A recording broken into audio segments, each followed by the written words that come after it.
में टेलीस्कोप। तो टेलीस्कोप में हमने टेरेस्ट्रियल टेलीस्कोप देखा। आज जो लास्ट टेलीस्कोप है जिसका नाम है रिफ्रैक्टिंग टेलीस्कोप। रिफ्रैक्टिंग हो गया था, रिफ्लेक्टिंग टेलीस्कोप। रिफ्लेक्टिंग टेलीस्कोप का कैसा होता है कंस्ट्रक्शन जरा हम देखते हैं। रिफ्लेक्टिंग टेलीस्कोप में दो मिरर होगा। एक मिरर जो होता है कॉनकेव होता है जिसको हम प्राइमरी मिरर कहते हैं। ये मेरा कॉनकेव मिरर होगा, this is primary mirror. Clear है। और दूसरा जो होता है ये कॉन्वेक्स मिरर होता है, ये सेकेंडरी मिरर होता है। क्लियर है।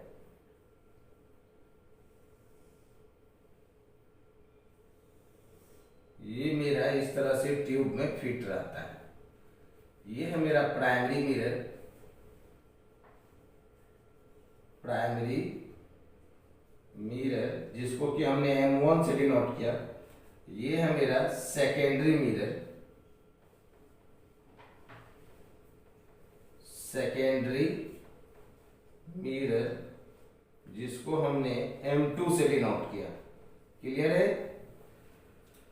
इसमें क्या होता है जब कोई भी लाइट ऑब्जेक्ट इनफाइनाइट पे रखा हुआ होता है, मीन्स यूओ जो है मेरा इनफाइनाइट पे है, means this is also called objective mirror. यहां से लाइट रे को प्रिंसिपल एक्सिस के पैरेलल लाए तो ये यहां से रिफ्लेक्ट होकर के इस तरह से आएगा। अगर ये मिरर नहीं रहता, ये कहीं न कहीं यहाँ पे इसका इमेज का फॉर्मेशन होता। और ये जो पॉइंट होता मेरा, दिस इज F1 हम कर लेते, this is F1 means primary mirror का ये फोकल लेंथ होता। तो ये जो डिस्टेंस होता मेरा यहां से लेके यहां तक का, this is focal length of primary mirror written as FO। Clear है। अब यहां से ये लाइट रे रिफ्लेक्ट करेगा ऐसे और यहां से ऐसे, और इस पॉइंट पे जो होगा मेरा एक कॉन्वेक्स लेंस लगा हुआ होगा और इस कॉन्वेक्स लेंस का यहाँ पे ये फोकस होगा। तो यहाँ से जब कोई भी ऑब्जेक्ट कॉन्वेक्स लेंस के फोकस पे होता है तो ये लाइट रे यहाँ से प्रिंसिपल एक्सिस, ये पैरेलल चली जाएगी प्रिंसिपल एक्सिस का, और यहाँ पे आई का पोजीशन होता है और यहीं से हम देखते हैं उस ऑब्जेक्ट को, तो उसका इमेज यहाँ पे दिखता है। क्लियर है। तो इसका अगर हम एंगुलर मैग्निफिकेशन निकालें, इसका अगर हम एंगुलर मैग्निफिकेशन निकालें मीन्स यूओ इंफिनिटी पे है, इसका हम निकालेंगे एंगुलर मैग्निफिकेशन। तो इसका जो एंगुलर मैग्निफिकेशन m होगा, this is equal to FO by FE। Clear है। क्योंकि फाइनल इमेज इसमें इंफिनिटी पे बनता है। और ये जो मेरा ऑब्जेक्टिव लेंस है, ये मेरा ऑब्जेक्टिव मिरर, ये कॉनकेव मिरर है और इसका फोकल लेंथ नेगेटिव होगा, इसीलिए यहाँ पे FO पे हम नेगेटिव लिखा, और इसका फोकल लेंथ पॉजिटिव होगा तो ये FE लिखा। ये मेरा हो गया इसका एंगुलर मैग्निफिकेशन। और इसमें ज्यादा कुछ नहीं पूछता है, इसका इंपॉर्टेंट प्रॉपर्टीज क्या होगा। Important properties, first number important properties है, this telescope is more better than refracting telescope means reflecting telescope. Reflecting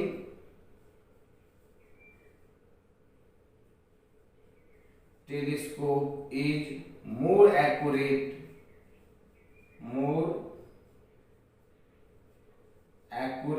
than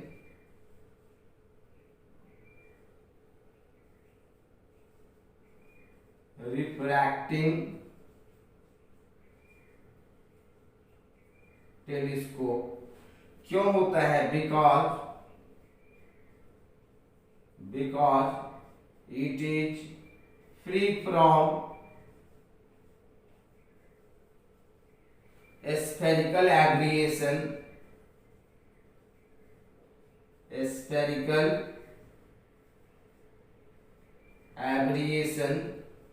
and chromatic aberration.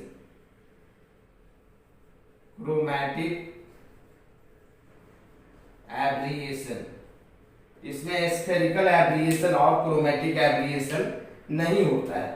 Means reflecting telescope is more accurate than refracting telescope because it is free from spherical aberration and chromatic aberration.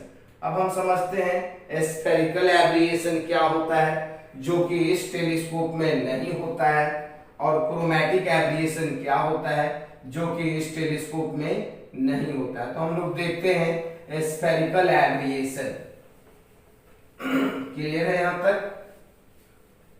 ये जो मेरा reflecting telescope है, इसमें spherical एब्रिएशन और chromatic एब्रिएशन नहीं होता है, but in reflecting telescope में भी स्फेरिकल एब्रिएशन एंड क्रोमैटिक एब्रिएशन.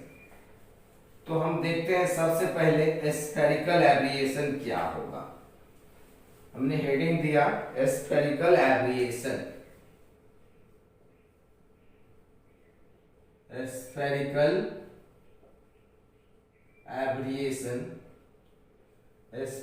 एब्रिएशन कहते हैं ऐसा मिरर जिसका एपर्चर बहुत बड़ा हो. ये मिरर है, इसका एपर्चर लार्ज एपर्चर का है, और ये प्रिंसिपल एक्सिस है. तो जो लाइट रे पैरेक्सियल होता है, जो लाइट रे पैरेक्सियल होगा मीन्स प्रिंसिपल एक्सिस के पास से जाएगा, तो क्या होगा? फोकस होकर के पास करेगा. This is focus. अगर हम लाइट रे को धीरे धीरे ऊपर ले जाते हैं, ये फोकस होकर के नहीं, थोड़ा सा इस पॉइंट पे कट करता है, फिर यहां से हम पास करवाते हैं, तो फोकस से और पहले कट करते चला जाता है. फिर अगर हम ऐसे पास करवाते हैं तो ये और थोड़ा सा इस तरह से होने लगता है. मीन्स इस तरह का एक कर्व का फॉर्मेशन कर रहा है. अगर हम नीचे से ले जा रहे हैं लाइट रे को, तो ये भी प्रिंसिपल एक्सिस के पैरेलल, तो फोकस होते हुए फिर यहाँ से एक लाइट रे को ऐसे ले गए, उसके जस्ट नीचे ये ऐसे, फिर यहाँ से ले गए, तो ये मेरा क्या करता है? इस तरह से पास करने लगता है, जिसके चलते ये कर्व का फॉर्मेशन करता है, ये कर्व बना लेता है. और इस कर्व को हम कहते हैं कॉस्टिक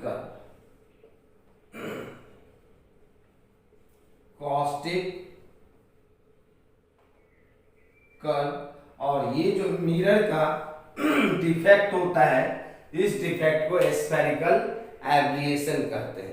कहता है when parallel beam of light is incident on the spherical mirror, after reflection it cut at the different point on the principal axis to form a curve-like structure. This curve-like structure is called caustic curve, and this defect of the mirror is called spherical aberration. ये mirror defect में भी होगा और lens में भी होगा. Lens में कैसा होता है? ये है मेरा कॉन्वेक्स लेंस, जिसका एपर्चर वेरी लार्ज है. तो यहां से जब प्रिंसिपल एक्सिस के पैरेलल लाइट रे इंसिडेंस होती है, ये इसका ऑप्टिकल सेंटर हुआ. तो जो लाइट रे प्रिंसिपल एक्सिस के पैरेलल जा रही है, तो फोकस होकर के पास करेगा. This is focus. और ये भी जा रही है प्रिंसिपल एक्सिस के पैरेलल, तो फोकस होकर के पास. अब थोड़ा सा अगर हम नीचे से ले जा रहे हैं, फोकस होकर के नहीं, थोड़ा सा पहले कट कर जा रहा है, यहां से ले जा रहे हैं, तो ये भी मेरा क्या थोड़ा सा पहले कट कर जा रहा है, यहां से ले जा रहे हैं, और ऐसे कट कर गया, यहां से ले गए तो उससे और पहले कट कर गया, तो यहाँ पर भी ये इस तरह का कर्व लाइक स्ट्रक्चर बना रहा है। इस कर्व लाइक स्ट्रक्चर को हम क्या कहते हैं? Caustic curve. और ये जो लेंस का डिफेक्ट होता है, इस डिफेक्ट को हम कहते हैं स्फेरिकल एब्रिएशन। कहता when parallel beam of light is incidence on the spherical mirror और लेंस, मिरर पर भी होगा और लेंस में भी होगा, then after रिफ्लेक्शन, मिरर में क्या होगा? रिफ्लेक्शन होगा और इसमें क्या होगा? रिफ्रैक्शन होगा। और refraction it cut at different point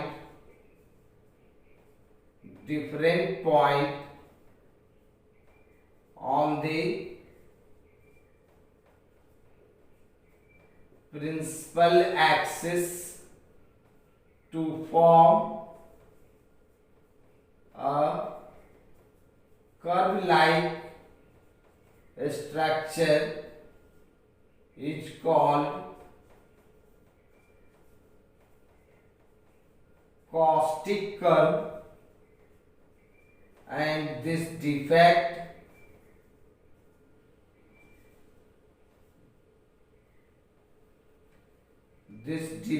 is called spherical aberration। Clear है यहाँ तक? means when parallel beam of light is incident on the spherical mirror or lens, then after reflection or refraction to intersect at different point on the principal axis to form a curve-like structure. This curve-like structure, and this curve-like structure is called caustic curve, and this defect of the lens or mirror is called spherical aberration। और ये defect reflecting telescope में नहीं होता है। Clear है? तो इसको सही करने के लिए क्या करते हैं हम? इसको करेक्शन कैसे करते हैं? तो करेक्शन करने के लिए स्फेरिकल एब्रिएशन को करेक्शन करते हैं, तो उसमें हम क्या करते हैं? करेक्शन में हम इसमें लगाते हैं पाराबोलिक मिरर। पाराबोलिक मिरर कैसा होगा? इस तरह का होगा पाराबोलिक मिरर, इस तरह का। और पाराबोलिक मिरर अगर हम लगा देते हैं तो ये मेरा स्फेरिकल एब्रिएशन सही हो जाता है। मीन्स यहां से लाइट रे ले गए तो इस पॉइंट से कट किया, यहां से ले गए फिर फोकस होकर के, क्लियर है? फिर यहां से दूर से भी ले जाते हैं तो फोकस होकर के ही जाता है, फिर यहां से भी जाते हैं तो फोकस होकर के जाता है। Means this is the correction of spherical aberration in mirror. तो कैसा मिरर का यूज करेंगे? पाराबोलिक मिरर का यूज करेंगे। लेंस में क्या करते हैं? लेंस का करेक्शन के लिए क्या करते हैं? ये मार्जिनल रे को हम रोक देते हैं जाने से। ये जो मेरा लेंस था, लेंस ये मेरा optical centre, this is principal axis. हम यहाँ पे क्या करते हैं? मार्जिनल रे को जाने से रोकते हैं। यहाँ पर कोई न कोई ऑब्स्टिकल लगा देते हैं, दिस इज ऑब्स्टिकल। ये मेरा क्या है? ऑब्स्टिकल। जब ये ऑब्स्टिकल को लगाते हैं तो प्रिंसिपल एक्सिस के पैरेलल जब लाइट रे जाएगी तो ये यहीं पे रुक जाएगी, ये यहीं पे रुक जाएगी, ये यहीं पे रुक जाएगी, आगे की तरफ नहीं बढ़ेगा, ये यहीं पे रुक जाएगी। लेकिन जो इससे थोड़ा नीचे से पास करेगा ये मेरा फोकस होते हुए चला जाएगा, ये मेरा फोकस होते हुए चला जाएगा। तो हम इससे हम सही कर सकते हैं स्फेरिकल एब्रिएशन को। but in this case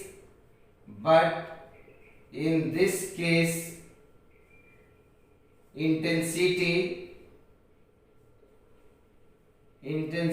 of image is decreases। Image का जो इंटेंसिटी होता है वो डिक्रीज कर जाता है। क्यों डिक्रीज कर जाता है? मींस मैक्सिमम लाइट रे को लेंस से पास करने से हम रोक देते हैं, उसके कारण इमेज का इंटेंसिटी डिक्रीज कर जाता है, but size of the image is same size का इमेज का फॉर्मेशन होगा, लेकिन इंटेंसिटी डिक्रीज कर जाता है। तो इंटेंसिटी डिक्रीज कर जाएगा तो इमेज हमको ब्राइट नहीं दिखेगा। तो इस तरह का करेक्शन ज्यादा अच्छा नहीं है। इसको एक और तरीके से करेक्शन करते हैं। सेकेंड करेक्शन क्या है? लेंस के स्फेरिकल एब्रिएशन का हम देखते हैं। सेकेंड करेक्शन में हम करते हैं प्लेनो कॉन्वेक्स कॉम्बिनेशन कर देते हैं। जब प्लेनो कॉन्वेक्स कॉम्बिनेशन कर देंगे, ये मेरा लेंस है, ये लेंस, और यहां पे हम क्या करते हैं, ये जो है प्लेनो कॉन्वेक्स कॉम्बिनेशन कर देते हैं। मींस एक प्लेनो कॉन्वेक्स लेंस लगा देते हैं यहां पे। मींस यहां पे क्या होगा, यूजिंग प्लेनो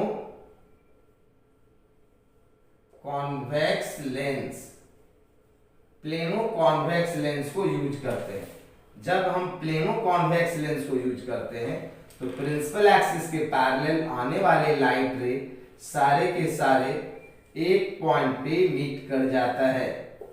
ये टोटल लाइट रे फोकस होते हुए पास करेगा। तो मींस इस केस में लाइट का इंटेंसिटी जो है डिक्रीज नहीं करता है। Means intensity of image remain same, इसमें इंटेंसिटी भी सेम रहता है। क्लियर है यहां तक? चलते हैं नेक्स्ट है मेरा क्रोमैटिक एब्रिएशन। क्रोमैटिक एब्रिएशन जो कि रिफ्रैक्टिंग टेलीस्कोप में हो सकता है। मींस क्रोमैटिक एब्रिएशन कहते हैं formation of colour image by the lens is called chromatic aberration.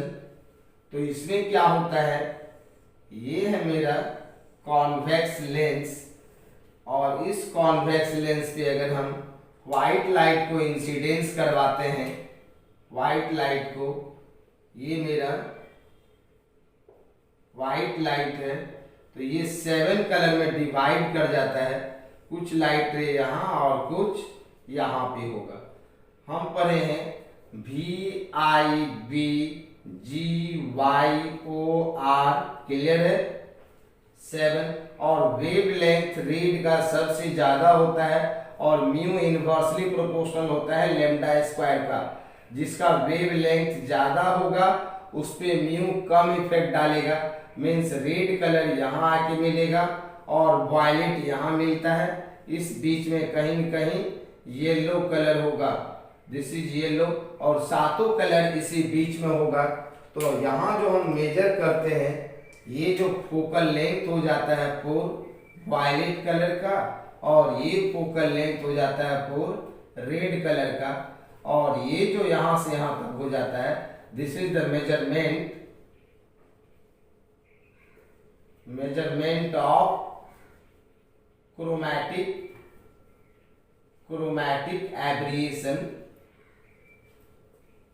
और इसका मेजरमेंट दिया जाएगा FR माइनस FV से। This is the measurement of chromatic chromatic aberration. क्या हमने लिखा? Formation of colour image by the lens is called chromatic aberration. एक lens में डिफेक्ट आ जाता है जब व्हाइट लाइट इंसिडेंस करवाते हैं तो वह 7 कलर में डिवाइड कर जाता है। ऐसा इसलिए होता है कि डिफरेंट कलर का वेवलेंथ डिफरेंट होता है। And from Cauchy's equation we know that mu is inversely proportional to lambda square, so focal length of red is greater than the focal length of violet, therefore fr minus fb is the measurement of chromatic aberration। Clear है यहां तक? चलें आगे। अब हम जितना telescope और microscope हमने पढ़ा, फर्स्ट नंबर में पढ़ा माइक्रोस्कोप जिसमें सिंपल माइक्रोस्कोप और कंपाउंड माइक्रोस्कोप था। टेलीस्कोप में हमने पढ़ा पहला number astronomical telescope, terrestrial telescope. Clear है? और थर्ड नंबर हमने पढ़ा ये गैलीलियन टेलीस्कोप। उसके बाद हमने पढ़ा रिफ्लेक्टिंग टेलीस्कोप। अब सारे का मैग्निफिकेशन एक साथ बताते हैं। Name of the optical instrument, name of the optical instrument. Clear है? ऐसा चार्ट बनाएंगे आप लोग भी। यहां पे हमने लिखा मैग्निफिकेशन। क्लियर है? यहां पे लिखा L means distance between two lens. यहां पर हमने लिखा MD। MD का मतलब magnification when final image is form at this distance of distinct vision. यहां पे हमने लिखा M infinity when final image is formed at infinite। हमने यहाँ पे लिखा LD when final image is formed at least distance of distinct vision। यहाँ पे हमने लिखा L infinity when final image is formed at infinity। Clear है यहाँ तक?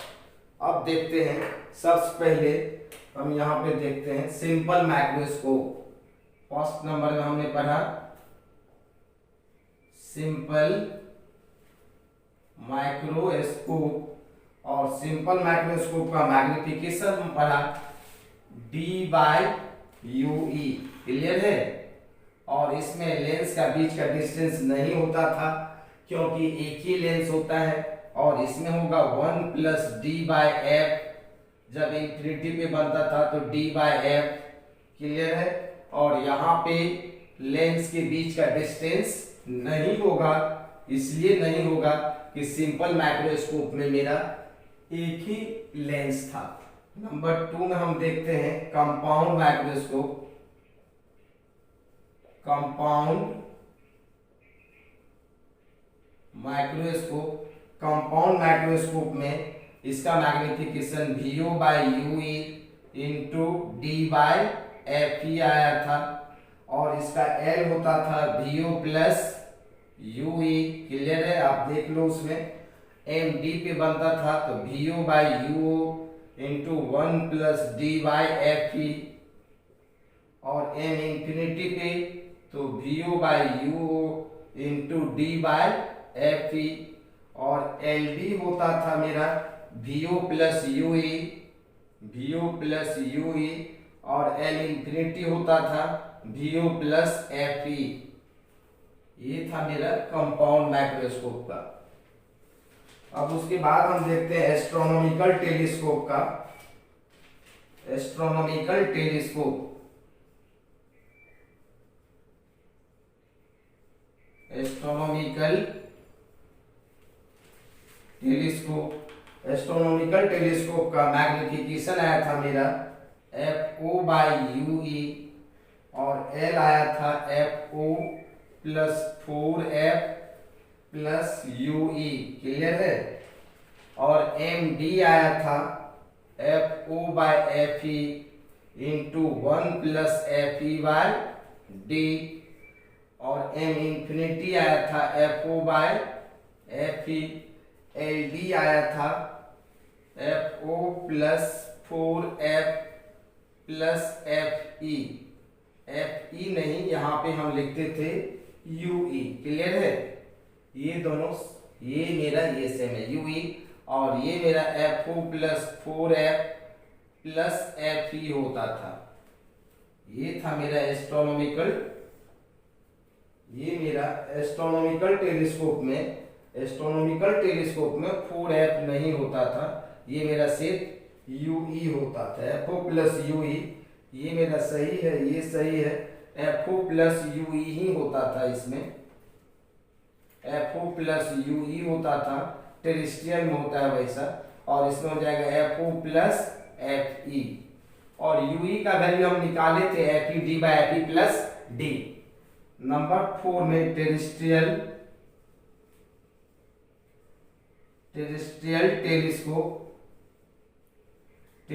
टेलीस्कोप में भी यही आया था मेरा, एफ ओ बाई यू ही आया था, और यहाँ पे जो लेंथ था F O plus 4f plus U, और ये मेरा सेम था F O by F E 1 plus F E by D, और ये भी मेरा एफ ओ बाई एफ ही था, और एल था मेरा F O plus 4f plus U, यहाँ पे था मेरा F O plus 4f plus F ई। ये था मेरा टेरेस्ट्रियल टेलीस्कोप। क्लियर है? नेक्स्ट है मेरा गैलीलियन टेलीस्कोप, नंबर 5। गैलीलियन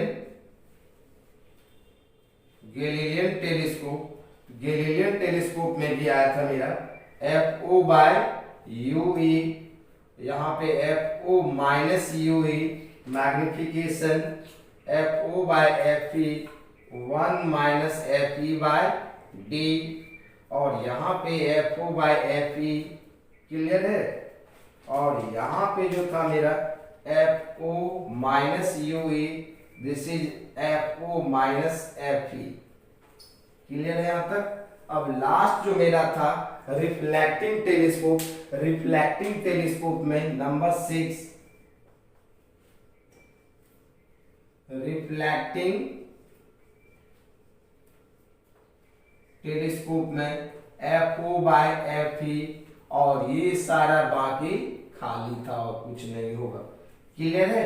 हमने इतना पढ़ा है यहाँ तक, ठीक है? चलते हैं आगे। तो हमने रे ऑप्टिक्स में टोटल चीज पढ़ चुके हैं। रे ऑप्टिक्स में पहले हम पढ़े थे रिफ्लेक्शन ऑफ लाइट हम पढ़े थे प्लेन मिरर से, स्फेरिकल मिरर से, उसका सारा कंडीशन पढ़े थे। तब हमने शुरू किया था रिफ्रैक्शन ऑफ लाइट, और रिफ्रैक्शन ऑफ लाइट में आपने प्लेन सरफेस देखा।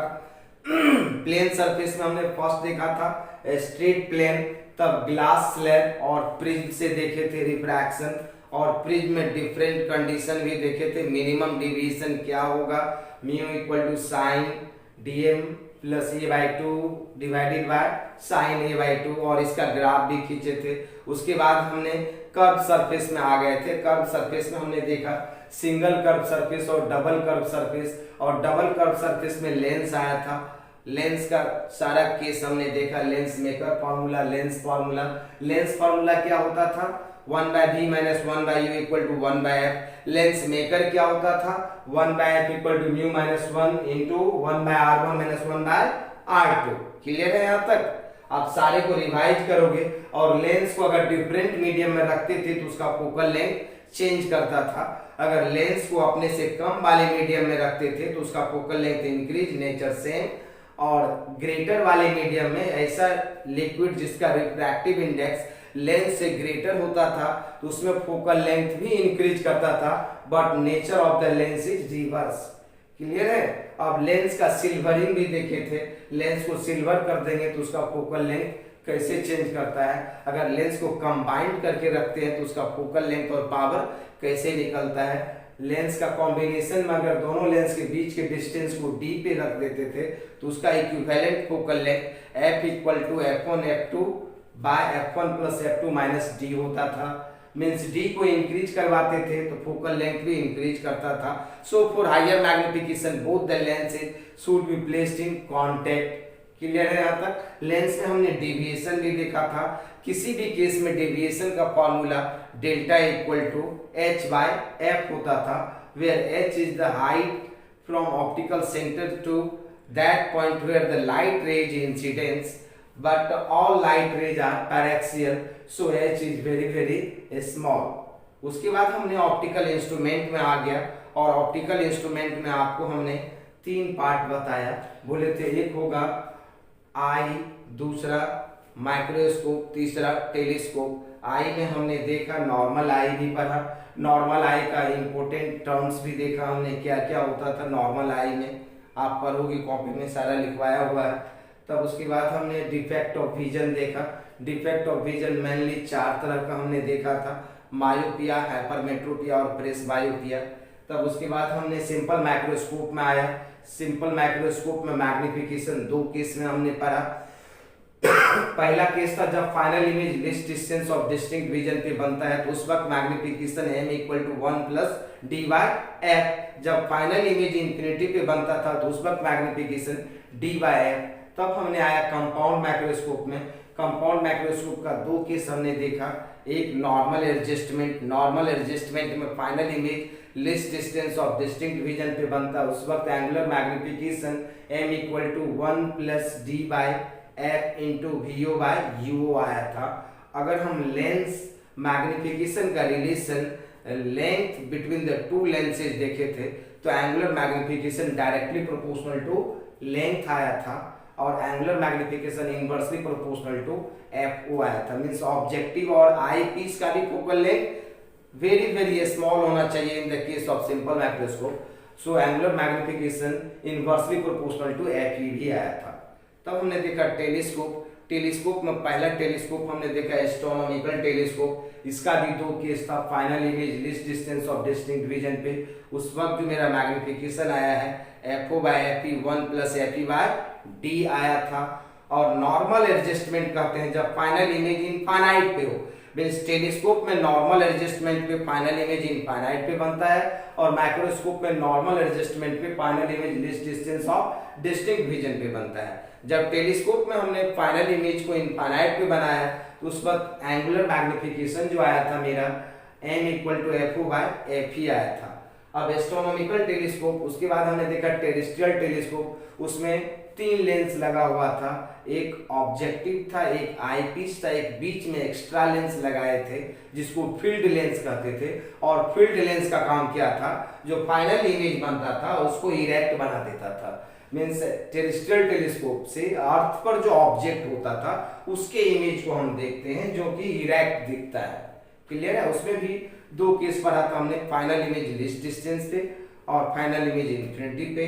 तब हमने देखा गैलीलियन टेलीस्कोप। गैलीलियन टेलीस्कोप में आपको 2 लेंस था। फर्स्ट था मेरा कॉनकेव लेंस, फर्स्ट था मेरा कॉन्वेक्स लेंस जो ऑब्जेक्टिव था, सेकेंड था मेरा कॉनकेव जो आईपीस था। उसमें भी एंगुलर मैग्निफिकेशन हमने देखा m equal to FO by FE 1 minus FE by D आया था। वहां पे एफई नेगेटिव है तो साइन कन्वेंशन का यूज करेंगे हम। क्लियर है? वहां पे कॉनकेव लेंस था और कॉनकेव लेंस का फोकल लेंथ नेगेटिव होता है।